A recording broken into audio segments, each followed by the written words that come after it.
Hello everyone, hope you guys are doing great. Welcome back to my channel जिसका नाम है management recipe, जिस पे आपको मैनेजमेंट और कॉमर्स से रिलेटेड सब्जेक्ट की टॉपिक मिलते हैं। तो आज मैं प्रेजेंट करने वाली हूँ आप लोगों के साथ एक न्यू रेसिपी जिसका नाम है 4 पीस ऑफ मार्केटिंग मिक्स। अगर आप लोग पहली बार मेरी वीडियो देख रहे हैं तो चैनल को सब्सक्राइब करना बिल्कुल ना भूलें और वीडियो पसंद आए तो लाइक ज़रूर करें। तो चलिए आज की वीडियो स्टार्ट करते हैं। मार्केटिंग मिक्स के 4 पीस को डिटेल में पढ़ते हैं। So let's start guys. सबसे पहले देख लेते हैं मार्केटिंग क्या है। मार्केटिंग के 4 पीस क्या है, इनका मीनिंग देख लेते हैं। इनका मीनिंग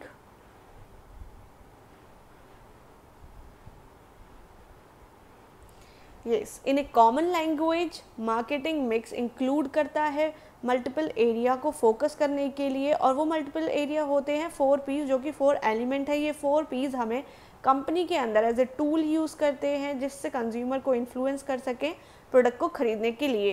कंज्यूमर की जो ज़रूरतें और इच्छाएं होती हैं उनको समझने के लिए इन टूल्स को यूज़ करते हैं। इस टूल से हम कंपनी के अंदर करंट प्रोडक्ट के फेल होने का रीज़न भी पता लगा सकते हैं। 4 पीस के थ्रू हम प्रोडक्ट से रिलेटेड प्रॉब्लम भी पता कर सकते हैं कि सॉल्व कर सकते हैं, और प्रोडक्ट और सर्विस के रिगार्डिंग पब्लिक के परसेप्शन को भी हम चेंज कर सकते हैं। वो कैसे कर सकते हैं वो हम आगे वीडियो में पढ़ेंगे, जब पता चलेगा, जब हम 4 पीस को डिटेल में पढ़ेंगे। इसके थ्रू हम अपने प्रोडक्ट को डिफरेंट कैरेक्टरिस्टिक्स भी दे सकते हैं, और 4 पीस के थ्रू हमें ये समझने में भी आसानी हो जाती है कि प्रोडक्ट कंज्यूमर से कैसे इंटरेक्ट कर रहा है मार्केट के अंदर। या तो वो किसी से सुन के, बाकी कस्टमर से सुन के उससे इंटरेक्ट कर रहा है, या शॉप पे जाके, या एडवर्टाइजमेंट के थ्रू, वो जो भी है वो हम पता कर सकते हैं इन 4 पीस के थ्रू।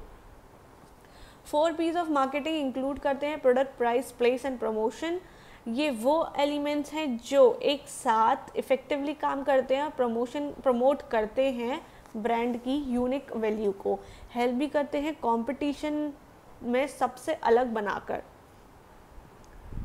तो ये तो थे प्रोडक्ट की कैरेक्टरिस्टिक्स, मीन्स 4 पीस, जो 4 पीस के कैसे यूज़ किए जाते हैं, कहाँ यूज़ किए जाते हैं मार्केटिंग मिक्स में। इसके बाद हम पढ़ते हैं प्रोडक्ट। इसके बाद हम देख लेते हैं 4 पीस कौन कौन से हैं। फर्स्ट है प्रोडक्ट, सेकंड है प्राइस, थर्ड है place and fourth one is promotion. इन चारों को हम आगे डिटेल में पढ़ते हैं। सबसे पहले देख लेते हैं प्रोडक्ट क्या है। प्रोडक्ट, जब हम बात करते हैं प्रोडक्ट की, तो हमें ये समझना पड़ेगा कि एग्जैक्टली हम बेच क्या रहे हैं। स्पेसिफिक प्रोडक्ट या वो सर्विस है, as well as known as we all know, product और सर्विसेज जो हैं वो both are very different things. Product वो है जो टेंजिबल होता है इन नेचर, जिसे हम टच कर सकते हैं, देख सकते हैं, वो होता है प्रोडक्ट। और अगर हम बात करें सर्विस की, तो सर्विस जो है वो टोटली इंटेंजिबल है, जिसे हम छू नहीं सकते, देख नहीं सकते, सिर्फ और सिर्फ फील कर सकते हैं। Like it's example of a if we take an example of a waiter जो सर्विस प्रोवाइड करता है, टाइम पे ऑर्डर लाना, टाइम पे यूटेंसिल्स को ले जाना, बिल लेकर आना, जो जेंटली वो सर्विसेज प्रोवाइड करता है, वो होती है सर्विस। जो भी आप बेच रहे हो वो प्रोडक्ट होता है। उसके बाद अपने ब्रांड के मैसेज के बारे में सोचें कि आपका प्रोडक्ट जो है वो क्या मैसेज दे रहा है पब्लिक के बीच में, क्या सर्विस ऑफ़र कर रहे हैं हो आप, और उसकी पैकेजिंग पर ध्यान दें। Packaging is also different important for the product. अगर हमने उसकी पैकेजिंग ही बहुत ही डल कलर से या फिर बोरिंग की हुई है, तो कस्टमर उसकी पैकेजिंग को देख के भी बोर हो जाता है। उसको लगता है कि प्रोडक्ट की पैकेजिंग इतनी अच्छी है, ज़्यादा अट्रैक्टिव नहीं है, अच्छा नहीं है देखने में, तो प्रोडक्ट क्या यूजेबल होगा। तो हमें जो है वो अपने पैकेजिंग पे बहुत ज़्यादा ध्यान देना होगा, जिससे कि हमारा प्रोडक्ट जो है अट्रैक्टिव लगे। जैसे ही कस्टमर शॉप में आए, सबसे पहले उसकी नज़र हमारे प्रोडक्ट पे पहुँचे और वो कहे, भैया वो प्रोडक्ट दिखाओ ज़रा। आपका प्रोडक्ट कस्टमर की क्या प्रॉब्लम सॉल्व कर रहा है, ये भी हमें देखना पड़ेगा। कैसे आपका प्रोडक्ट कॉम्पिटिटर से डिफरेंट है मार्केट के अंदर, कौन से फीचर आपके प्रोडक्ट्स के यूनिक हैं, ये सब चीज़ें देखकर हमें अपना प्रोडक्ट तैयार करना होगा मार्केट के लिए, कस्टमर्स के लिए। It's important to know your product intimately so you can market it. तो ये तो पॉइंट्स थे जो हमें प्रोडक्ट बनाने के टाइम पे बहुत ही ज़्यादा अपने माइंड में रखने हैं और इम्पॉर्टेंट भी हैं। इसके बाद देखते हैं हम प्राइस। जब बात प्राइस पे आती है तो प्रोडक्ट की तो हमें ये देखना और समझना होगा कि कस्टमर से हमें चार्ज कितना करना है अपने प्रोडक्ट और सर्विसेज के लिए, क्योंकि अल्टीमेटली हमें जो उस प्रोडक्ट की प्राइस से प्रॉफिट जो चाहिए, हम उस प्रोडक्ट को बना क्यों रहे जिससे कि हम प्रोडक्ट से अपना प्रॉफिट कमा सकें। प्राइसिंग स्ट्रेटजी तैयार करते हैं तो हमें ये भी सोचना ज़रूरी है कि कॉम्पिटिटर्स कितना चार्ज कर रहे हैं सेम प्रोडक्ट और सर्विसेज के लिए, और जो कस्टमर है वो कितना पे करने के लिए तैयार है। सबसे पहले हमें परसेप्शन देखना पड़ेगा कस्टमर का कि वो इस पर्टिकुलर प्रोडक्ट के लिए कितना पे करने के लिए तैयार है। पता चला हमने उसकी प्राइस रख दी है 300 और कस्टमर तो उसे 200 से ज़्यादा लेने के लिए तैयार ही नहीं है, उसके लिए वो 200 रुपये से ज़्यादा यूजेबल ही नहीं है। इसलिए हमें ये भी माइंड में रखना पड़ेगा कस्टमर की प्रोडक्ट की प्राइस तय करने से पहले कि कस्टमर उसके लिए कितना पे करने के लिए तैयार है। हमें ये भी ज़रूर सोचना होगा कि कितना डिस्काउंट और ऑफ़र यूज़ करना चाहिए मार्केटिंग के लिए, जिससे कस्टमर अट्रैक्ट हो हमारे प्रोडक्ट की तरफ। हम जब डिस्काउंट ऑफ़र निकालेंगे अपने प्रोडक्ट के लिए तो ये हमें सोचना पड़ेगा कि कितना डिस्काउंट और ऑफ़र हमें प्रोवाइड कराना है कस्टमर के लिए, जिससे कि कस्टमर अट्रैक्ट हो और आके हमारा प्रोडक्ट ज़्यादा से ज़्यादा खरीदे। जब हम प्राइस डिसाइड कर रहे होंगे उस वक्त हमें कस्टमर के परसेप्शन के बारे में भी सोचना होगा कि कस्टमर का क्या परसेप्शन है हमारे प्रोडक्ट और सर्विसेज के बारे में। अगर पॉजिटिव है तो हम उसके अकॉर्डिंग हाई थोड़ी सी प्राइस रख सकते हैं। अगर इतना यूजेबल नहीं है, उन कस्टमर को लग रहा है कि इतना यूजेबल है ही नहीं है प्रोडक्ट, इतना ज़्यादा ज़रूरी ही नहीं है, तो वो क्यों ज़्यादा पैसे देकर उस प्रोडक्ट को खरीदे। तो हमें कस्टमर का माइंड का परसेप्शन भी जानना ज़रूरी है प्राइस डिसाइड करने से पहले। क्या हम अपनी इंडस्ट्री में कॉस्ट इफेक्टिव ऑप्शन के लिए रोल में खुद को प्रेजेंट करना चाहते हैं। मींस जब कस्टमर जा रहा है प्रोडक्ट लेने तो सबसे पहले उसके माइंड में कॉस्ट को लेके किसका नाम आना चाहिए, हमारे प्रोडक्ट का। तो क्या हम अपने आप को ऐसा बनाना चाह रहे हैं अपनी इंडस्ट्री के अंदर। और अगर हमारा प्रोडक्ट जो है अगर हमारा लग्जरी ब्रांड है प्रोडक्ट जो है, तो उस प्राइस हमें बाकी कॉम्पिटिटर से थोड़ा सा ज़्यादा रखना होगा। Keep in mind that pricing SaaS product is little different than pricing physical product. SaaS product क्या होते हैं? SaaS प्रोडक्ट एक सॉफ्टवेयर प्राइसिंग मॉडल है जहां कस्टमर पे करता है सब्सक्रिप्शन के बेसिस पर ऑनलाइन सॉफ्टवेयर को यूज़ करने के लिए।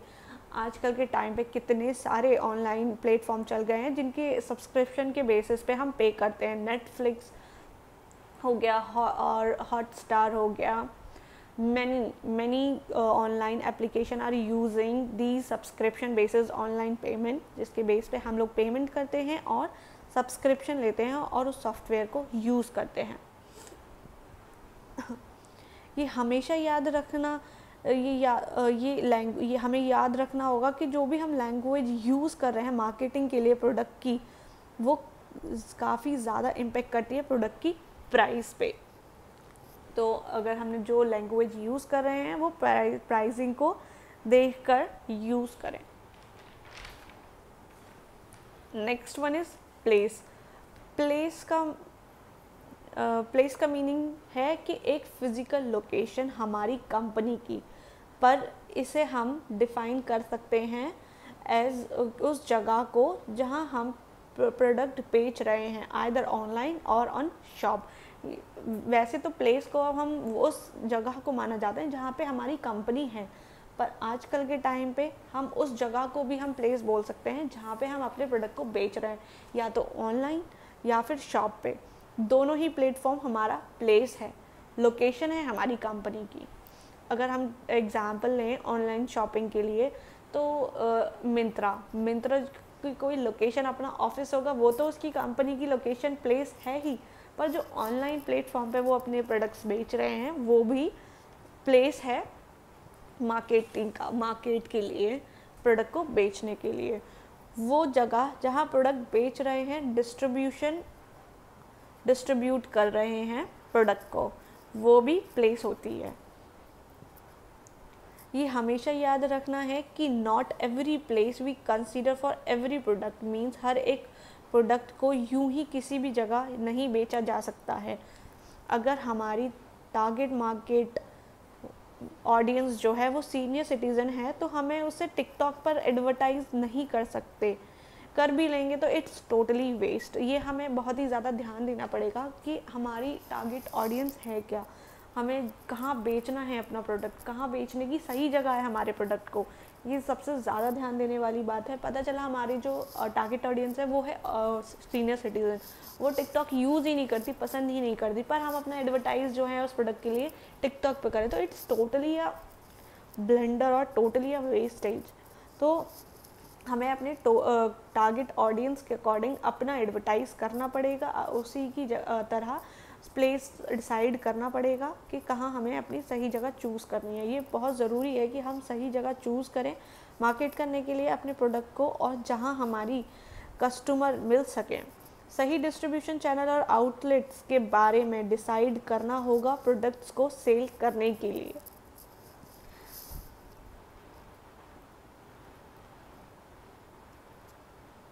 तो ये सारे पॉइंट्स तो थे प्लेस के लिए, कि जब हम अपना प्लेस डिसाइड करेंगे तो क्या क्या चीज़ें हमें अपने माइंड में रखनी है, कौन सी चीज़ें चूज़ करनी है और कैसे प्लेस को सेलेक्ट करना है।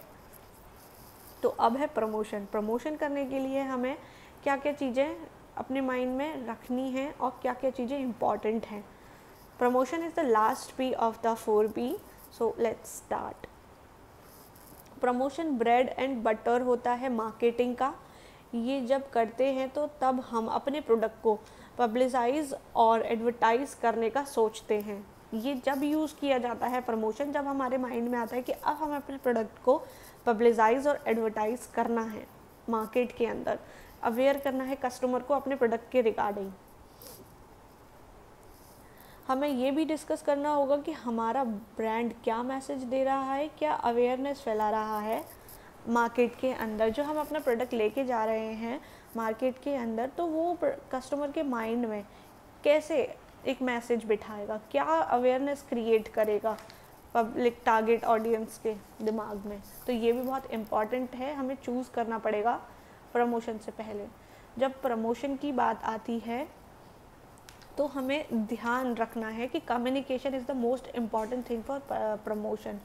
जब हम प्रमोट करते हैं अपने प्रोडक्ट को, तो ये भी ध्यान रखना होगा कि जो कम्युनिकेशन होता है वो एक बहुत ही मोस्ट इम्पॉर्टेंट थिंग होती है। कम्युनिकेशन के थ्रू ही हम अपना मैसेज जो है वो टारगेट ऑडियंस में ले जा सकते हैं, अवेयरनेस क्रिएट करा सकते हैं। जब हमारा कम्युनिकेशन ही स्ट्रॉन्ग नहीं है, इम्पॉर्टेंट नहीं है, क्लियर नहीं है, तो अवेयरनेस भी क्रिएट नहीं हो पाएगी और मैसेज भी हो सकता है गलत पहुँचे।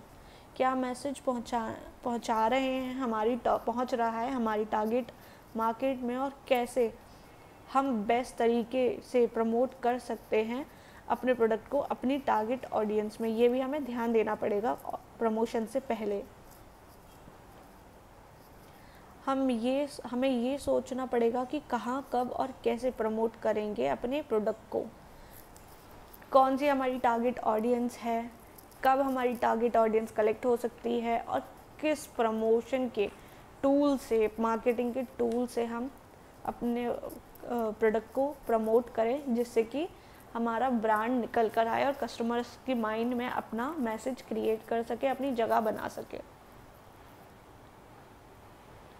आई होप आप लोगों को मेरी वीडियो पसंद आई होगी। अगर वीडियो पसंद आए तो give a thumbs up to my video और शेयर करें, लाइक करें वीडियो को। और थैंक्स